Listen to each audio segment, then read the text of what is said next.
सभी भक्तों को मेरा सादर प्रणाम। आपका मेरे चैनल आपकी किस्मत भोलेनाथ के हाथ में हार्दिक स्वागत है।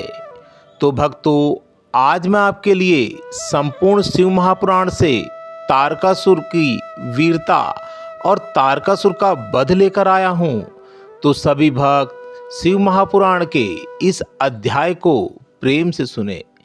ब्रह्मा जी बोले, हे नारद, जब देवताओं और दैत्यों में विनाशकारी युद्ध प्रारंभ हुआ तो दैत्य तारक ने अपनी परम शक्ति को उठाकर इंद्र पर चला दिया, जिससे इंद्र घायल हो तत्काल ऐरावत में चढ़ गए।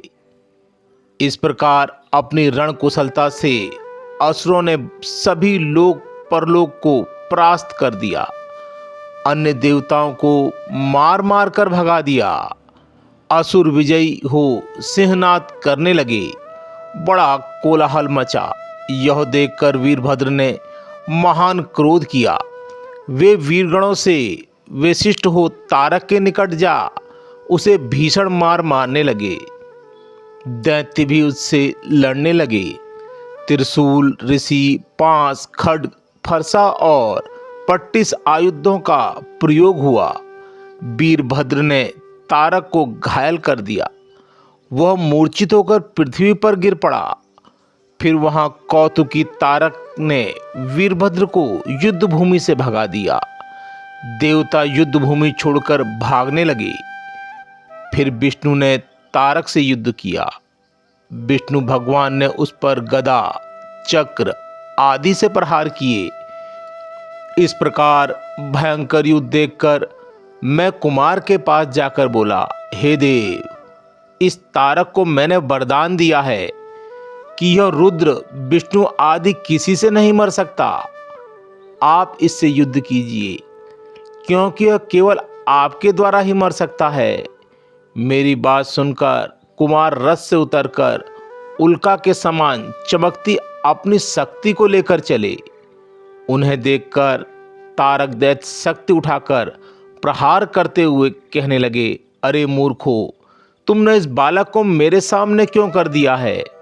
ऐसा करते तुम्हें थोड़ी सी भी लज्जा नहीं आती? परंतु विष्णु तो सदा सर्वदा से निर्लज तथा छली और अविवेकी हैं। इंद्र भी ऐसा ही है। यदि मैं इस बालक को मार देता हूं तो इस बालक के वध का पाप इन्हीं दोनों को लगेगा। और हे बालक, तुझे तो अपने प्राण बचाने चाहिए। तू भाग जा, मैं तुझे नहीं मारूंगा। इंद्र तथा विष्णु की इस निंदा से तारक का बल क्षीण हो गया। इसी समय इंद्र ने अपना वज्र चलाकर उसे पृथ्वी पर गिरा दिया। क्षण मात्र में उठकर उसने इंद्र को ऐरावत से गिरा दिया। फिर विष्णु वीरभद्र से युद्ध किया, परंतु तारकासुर महाकाल के समान चमकने लगा। अब शिवजी के चरणों का ध्यान करके कुमार अपने असंख्य वीरों के साथ उठे और उस दुष्ट असुर को मारने हेतु करने लगे। देवताओं ने जय जयकार की, ऋषियों ने उनकी स्तुति की। तारकासुर और कुमार का भयंकर युद्ध हुआ। दोनों वीर हाथ में शक्ति लेकर युद्ध करने लगे। मंत्रों से दोनों के शरीर घायल हो गए। देवता बैठकर संग्राम देखने लगे। फिर कुमार ने शिव और पार्वती को मन ही मन प्रणाम करके एक प्रबल शक्ति असुर पर चलाई। उससे वह विदीर्ण होकर पृथ्वी पर गिर पड़ा। इस प्रकार देवों की जय हुई। महान आनंद छा गया। माता पार्वती ने इससे वश कुमार को गोद में उठा लिया और प्यार करने लगी। उसके बाद कुमार ने क्रोंच पर्वत को पीड़ित करने वाले दैत्य बाणासुर का वहीं बैठे बाण से संहार कर दिया। इस पर शेषपुत्र कुमुद ने कुमार की भारी प्रशंसा की। नारद जी बोले, हे ब्रह्मा, कुमार का यह अमृतमय चरित्र तो मैंने सुना। अब कृपा कर गणेश जी की मंगलमय चरित्र सुनाइए। एक बार परमेश्वरी जगदम्बा की सखियां जया और विजया ने कहा, माता शंकर पार्वती के तो असंख्य गण हैं, पर उन पर हमारा कुछ भी अधिकार नहीं चलता। अतः है पुण्यशीले, हमारा भी कोई गण होना चाहिए, आप उसकी रचना कीजिए। फिर एक दिन पार्वती जी स्नान कर रही थी, तब नंदीश्वर द्वार पर बैठे थे। उसी समय शंकर जी घर में अंदर आ गए। इससे पार्वती जी को लज्जा हुई तथा उसे अपनी सखी के वचन स्मरण हो आए। तब वो स्नान करते करते अपने तन की उपटन से एक सुंदर पुरुष को बनाने लगी।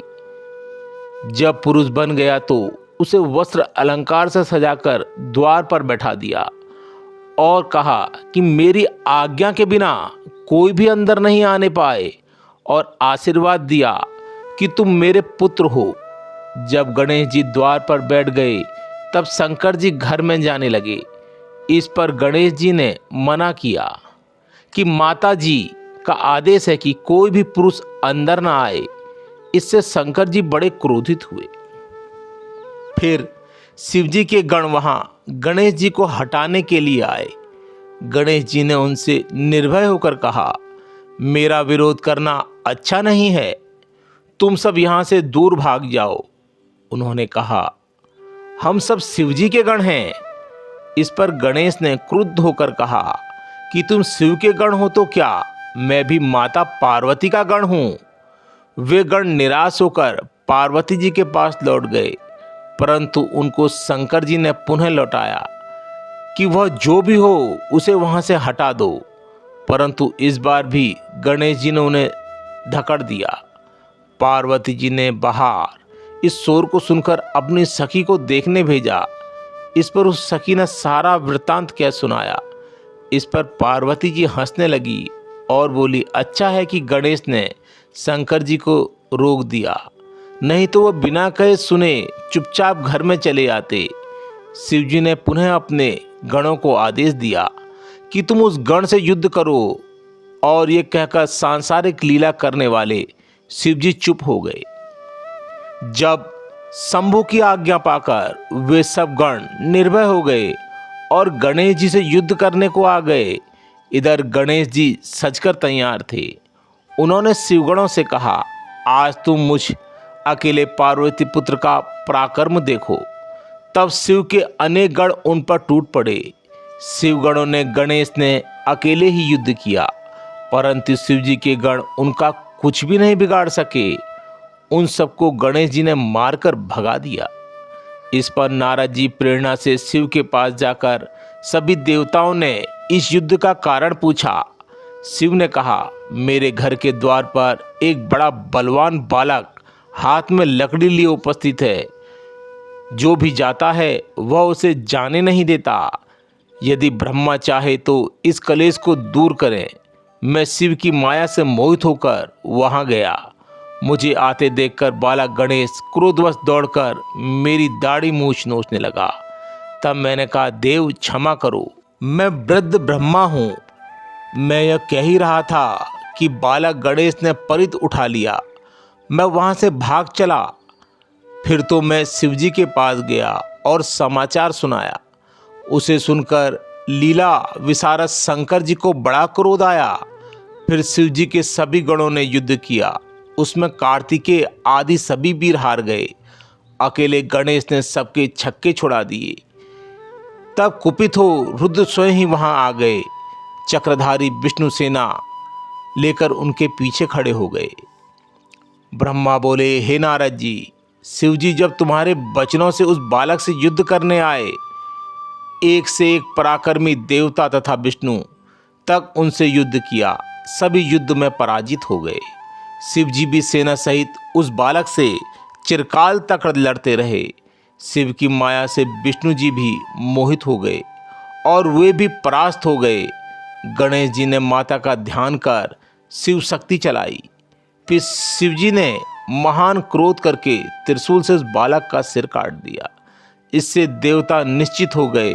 हे नारद, तुमने सारा वृत्तांत पार्वती देवी को जाकर कहा और यह भी कहा, तुम अपना मान किसी प्रकार भी त्याग नहीं करना। ऐसा कहकर वह कलह फिर नारद, तुम अंतर्ध्यान हो गए। तो भक्तों, यह शिवपुराण की कथा यहीं पर समाप्त होती है। अगर आपको यह कथा अच्छी लगे तो कमेंट्स बॉक्स में हर हर महादेव लिखना ना भूलें और अगर कथा बोलते समय बोलने में कोई त्रुटि हुई हो तो उसके लिए मैं आपसे क्षमा चाहता हूँ और भगवान भोलेनाथ से प्रार्थना करता हूँ कि अपने हर भक्त की झोली खुशियों से भर देना। हर हर महादेव, हर हर महादेव।